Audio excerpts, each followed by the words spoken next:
매일 성경과 함께하는 오늘의 큐티 시간입니다. 5월 17일 오늘의 말씀은 창세기 43장 1절에서 15절입니다.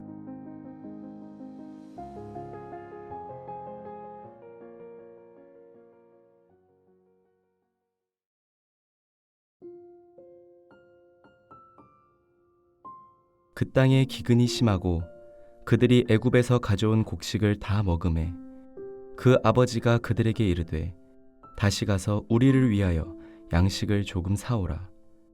유다가 아버지에게 말하여 이르되 그 사람이 우리에게 엄히 경고하여 이르되 너희 아우가 너희와 함께 오지 아니하면 너희가 내 얼굴을 보지 못하리라 하였으니 아버지께서 우리 아우를 우리와 함께 보내시면 우리가 내려가서 아버지를 위하여 양식을 사려니와 아버지께서 만일 그를 보내지 아니하시면 우리는 내려가지 아니하리니 그 사람이 우리에게 말하기를 너희의 아우가 너희와 함께 오지 아니하면 너희가 내 얼굴을 보지 못하리라 하였음이니이다.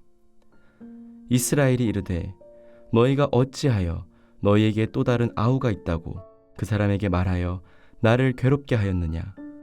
그들이 이르되 그 사람이 우리와 우리의 친족에 대하여 자세히 질문하여 이르기를 너희 아버지가 아직 살아계시느냐 너희에게 아우가 있느냐 하기로 그 묻는 말에 따라 그에게 대답한 것이니 그가 너희의 아우를 데리고 내려오라 할 줄을 우리가 어찌 알았으리이까.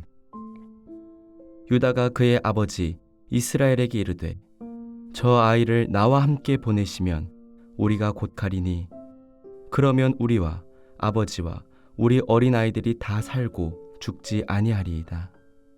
내가 그를 위하여 담보가 되오리니 아버지께서 내 손에서 그를 찾으소서. 내가 만일 그를 아버지께 데려다가 아버지 앞에 두지 아니하면 내가 영원히 죄를 지리이다. 우리가 지체하지 아니하였더라면 벌써 2번 갔다 왔으리이다. 그들의 아버지 이스라엘이 그들에게 이르되 그러할진대 이렇게 하라.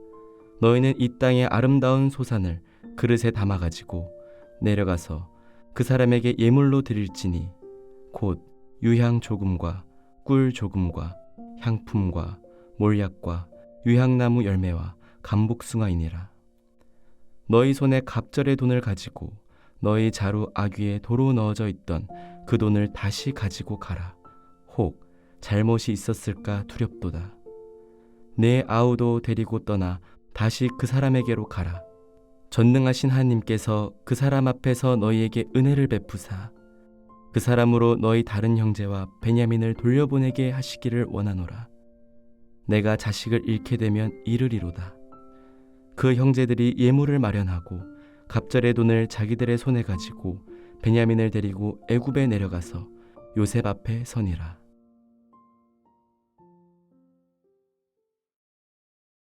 안녕하세요. 5월 17일 주일입니다. 오늘도 하나님의 말씀으로 힘을 얻고 온전한 예배자로 서는 우리 모두가 되기를 바랍니다. 창세기의 하반부는 아브라함에서 시작해서 이삭과 야곱에 이르는 족장들의 이야기입니다. 하나님께서 어떻게 아브라함을 불러내시고 약속을 주시고 그 약속을 따라 아브라함과 이삭과 야곱의 하나님이 되어주시는지 기록하고 있습니다. 따라서 창세기의 뒷부분을 상당 부분 차지하고 있는 요셉 이야기도 사실 독립된 요셉 이야기가 아니라 족장 야곱의 이야기 중 일부입니다. 즉 하나님께서 아브라함에게 약속하신 대로 야곱과 가족들의 하나님이 되어주시기 위해서 어떻게 요셉을 사용하시는지에 관한 이야기입니다. 그리고 어제까지 우리는 하나님이 요셉을 준비하시는 과정을 통해 드디어 하나님의 꿈을 이해하고 행동하는 변화된 요셉을 보았습니다. 요셉에게 이 방대한 구원 드라마를 2번의 꿈으로 알려주신 지 13년 만에 이릅니다. 하나님은 13년 동안 요셉을 하나님의 사람으로 변화시키셨습니다. 그런데 하나님은 요셉만 변화시키신 것이 아니었습니다. 시기와 질투를 못 이겨서 요셉을 노예로 팔아넘겼던 형들도 변화시키셨습니다. 오늘 본문에 기록된 야곱과 유다의 대화를 보십시오. 야곱은 여전히 베냐민을 편애하고 있습니다. 하지만 유다는 베냐민을 시기하지 않습니다. 오히려 베냐민을 보호하겠다고 아버지에게 약속합니다. 그리고 며칠 후 묵상하겠지만 요셉을 2번째 방문한 후에 베냐민의 자루에서 요셉의 은잔이 나오자 모든 형제들은 베냐민을 비난하지 않고 책임을 통감합니다. 심지어 유다는 베냐민을 대신해서 자신이 종이 되기를 자처합니다. 확실히 형들은 지난 13년간 변화되었습니다. 하나님이 그렇게 하셨고 이제 하나님은 변화된 이들을 통해 야곱 가정의 구원을 이루실 것입니다. 하지만 문제가 하나 남아 있습니다. 바로 가장인 야곱입니다. 야곱의 인생은 한마디로 움켜쥐는 인생이었습니다. 태어날 때도 형 에서의 발 뒤꿈치를 움켜잡고 나왔고 성장에서는 형의 장자권과 축복을 빼앗아 움켜쥐었습니다. 그리고 외삼촌 라반의 집으로 쫓겨가서는 사랑하는 여인 라헬을 움켜쥐었고 결국 외삼촌 라반보다 더 많은 재산까지 움켜쥐게 되었습니다. 그리고 지금은 막내 아들 베냐민을 움켜쥐고 놓지 않습니다. 베냐민을 데리고 가지 않으면 요셉을 만날 수 없다는 사실을 아들들이 몇 번이나 강조했지만 야곱은 움켜쥔 아들 베냐민을 내어놓지 않습니다. 오히려 왜 베냐민이 있다고 해서 나를 곤란하게 하느냐며 역정을 냅니다. 그런데 이런 야곱이 드디어 자기가 움켜쥐고 있던 베냐민을 포기합니다. 14절을 보십시오. 너희들이 그 사람 앞에 설 때에 전능하신 하나님이 그 사람을 감동시키셔서 너희에게 자비를 베풀게 해주시기를 빌 뿐이다. 그가 거기에 남아있는 아이와 베냐민도 너희와 함께 돌려보내준다면 더 바랄 것이 없겠다. 자식들을 잃게 되면 잃는 것이지 난들 어떻게 하겠느냐. 야곱은 대기근이라는 고난학교를 지나며 드디어 움켜쥔 것을 내려놓게 된 것입니다. 하나님은 평생을 움켜쥐려고만 한 야곱도 변화시키셨습니다. 이처럼 하나님은 13년을 기다리셨습니다.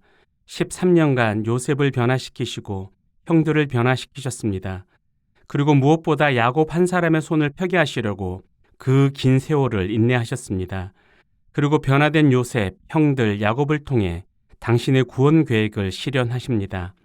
이 사실은 오늘날 하나님의 부르심을 받고 신자로 살아가는 우리에게 매우 중요한 교훈을 줍니다.